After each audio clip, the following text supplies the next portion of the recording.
မင်္ဂလာပါခင်ဗျာဒီနေ့မှာတော့ကျွန်တော်မိတ်ဆွေဒီကွန်မော်နမတွေကို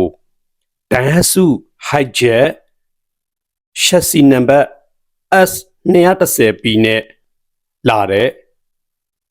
တိုင်ခွက်ပင်အောင်လေးကိုမျှဝေပေးပါဖြစ်ပါတယ်ခင်ဗျာဒီတိုင်ခွက်အများစုကိုတော့ဒန်ဟစု hijack model 2009 910 17 12 13မှာအများစုတွေ့ရမှာဖြစ်ပါတယ်ကျွန်တော်ရှေ့ဗီဒီယိုတွေမှာလည်း S500P နဲ့လာတဲ့ model မြင့်တိုင်ခွက်ပင်အောင်ကိုမျှဝေပေးခဲ့ပါပြီဒီနေ့မှာတော့ S210P နဲ့လာတဲ့တိုင်ခွက်ပင်အောင်လေးကိုမျှဝေပေးမှာဖြစ်ပါတယ်ဒီတိုင်ခွက်မှာတော့ထူးခြားတာတစ်ခုကတော့လက်တံကတော့တစ်ခုတည်းပါတယ်ကီလိုမီတာပါဟာဝါလက်တံတစ်ခုတည်းပါတယ်ကျွန်တော်တို့ C-gate မော်တာမပါလာတော့ဘူး C-gate ကိုလည်း digital စနစ်နဲ့ပြတယ်ကျွန်တော်တို့ heat-gate ကိုလည်း digital စနစ်နဲ့ပဲပြသွားတာဖြစ်ပါတယ်ကျွန်တော်တို့ engine ရဲ့ RPM လည်းဒီတိုင်ခွက်ထဲမှာမပါလာတော့ပါဘူးခင်ဗျာကီလိုမီတာပါဟာဝါလက်တံပြတဲ့မော်တာလေးကတော့အပြက်များပါတယ်ဒီမော်တာလေးပြက်ပြီဆိုလို့ရှိရင်ကျွန်တော်တို့မောင်းတဲ့အခါမျိုးမှာကျွန်တော်တို့ဒီစိုက်ငင်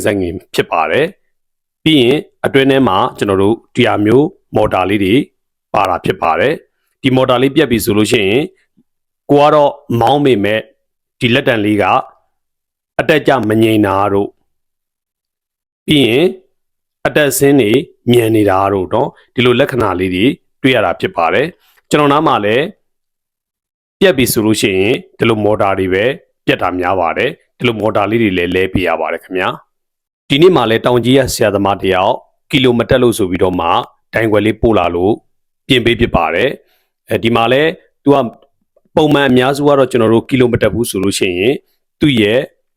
EP တော့ IC ပေါ့နော် IC မကောင်းလို့လားဒီ hijack အများစုကတော့ RL56 နဲ့လာတာပေါ့နော်ဒီ EP တော့ IC ဒီမှာ error ဖြစ်ပြီဆိုလို့ရှိရင်ကီလိုမတက်တာများတယ်ဒီတိုင်ခွက်လေးကတော့ EP တော့ IC ကကောင်းတယ်သို့တော်ညာတော့လဲ IC ပတ်လန်းကြောင်းမှာ error ဖြစ်ပြီးတော့မှ circuit လေးပြတ်သွားတဲ့အတွက်ကြောင့်မလို့လဲပေးဖြစ်တာပါကျွန်တော်တို့ရှေ့မှာလဲကျွန်တော်တို့ model မြင့်2014တိုင်ခွက်တစ်ခုလဲမျှဝေပူးပါတယ်ဒီမှာလဲကျွန်တော်တို့ဒီတိုင်ခွက်မှာဆိုလို့ရှိရင်28ရက်8လ2008ဆိုပြီးတော့မှတိုင်ခွက်ရဲ့ model number လေးပါတာဖြစ်ပါတယ်ကျွန်တော်တို့နောက်မှာဆိုလို့ရှိရင်သူကရတော့ကျွန်တော်တို့ socket pin connector pin 40ပါတယ်နော်ပင်40ပါတဲ့အခါမျိုးမှာကျွန်တော်တို့ဒီနံပါတ်1ကနေပြီးတော့မှအပေါ်တောင်းအစွန်ပေါ်တော့နံပါတ်1ကနေပြီးတော့မှ16ထိရာတန်းပါတယ်နော်အလယ်ထဲမှာဘာမှမပါဘူးပြီးလို့ရှိရင်18ကနေပြီးတော့မှ40ထိတန်းပါတယ်ဒီ18ကနေပြီးတော့မှ40ကြားထဲမှာကျွန်တော်တို့ပင်နံပါတ်26ကရတော့အင်္ဂလိပ်ရှင်29ကျော်မယ်28 29ကရတော့ကျွန်တော်တို့ ground ကျွေးရမယ်33ကရတော့ speed sensor ကျွေးရမှာဖြစ်ပါတယ်ဒီပင်အောက်ကိုတိမယ်ဆိုလို့ရှိရင်တိုင်ခွက်တစ်ခုကိုအပြင်မှာတိုက်ရိုက်မောင်းဆန်လို့ရမှာဖြစ်ပါတယ်အခုဆိုရင်ကျွန်တော်တို့တိုင်ခွက်ကို test drive စပြီးတော့မှဆန်းပါမယ်ဥစွာတိုင်ခွက်ကို power အရင်ကျွေးမယ်တော့ကျွန်တော် power ကျွေးလိုက်တဲ့အခါမှာ heat gate တွေတက်လာတယ်ပြီးရင်ကီလိုမီတာ audio 132,2034ကီလိုမီတာတက်လာတယ်ပြီးရင်ကျွန်တော်တို့ speed sensor ကို auto signal generator နဲ့စပြီးတော့မှ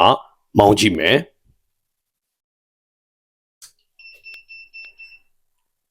ကျွန်တော်စပြီးတော့မှ speed sensor နဲ့မောင်းလိုက်တဲ့အချိန်မျိုးမှာစလိုက်တဲ့အခါမျိုးမှာလက်တံလေးလှုပ်တော့တွေ့ရပါလိမ့်မယ်အဲ့ဒါဆိုလို့ရှိရင်ကျွန်တော်ဥစွာကီလိုမီတာ40နဲ့အရင်မောင်းကြည့်မယ်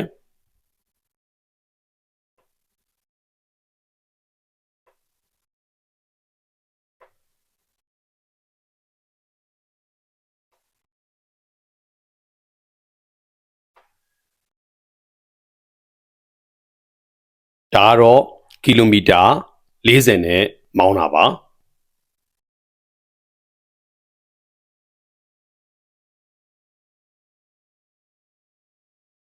132,034ပေါ့နော်အဲဆိုလို့ရှိရင်ကီလိုမီတာ100နဲ့ပြန်မောင်းကြည့်မယ်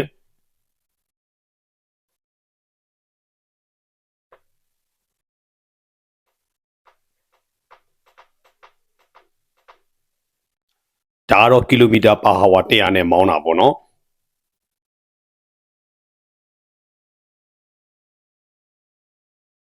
မိနစ်နဲ့ငယ်စောင့်ကြည့်မယ် audio ကီလိုမီတာဘယ်လောက်သွားတာကိုတွေ့ရပါလိမ့်မယ်132,235ကီလိုမီတာဖြစ်သွားပါပြီအဲ့ဒါဆိုလို့ရှိရင်ကျွန်တော်တို့140နဲ့မောင်းကြည့်မယ်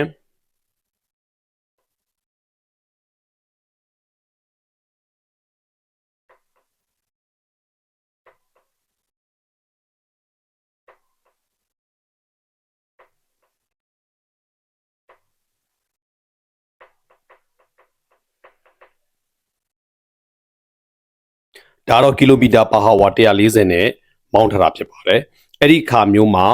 132,236ကီလိုမီတာပြောင်းသွားတယ်မိနစ်နဲ့ငယ်စောင့်ကြည့်မယ်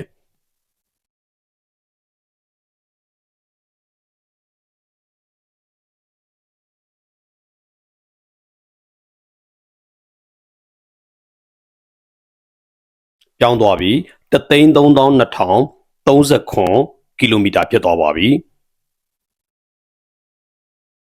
ကျွန်တော်ဇုံမျိုးပါခင်ဗျာကားနည်းပညာနဲ့ပတ်သက်တဲ့အကြောင်းအရာတွေကို online ကနေပြီးတော့မှမျှဝေပေးနေသူတယောက်ဖြစ်ပါတယ်ကျွန်တော်နဲ့အတူနောက်ဗီဒီယိုတွေမှာပြန်လည်တွေ့ဆုံကြပါစို့ခင်ဗျာ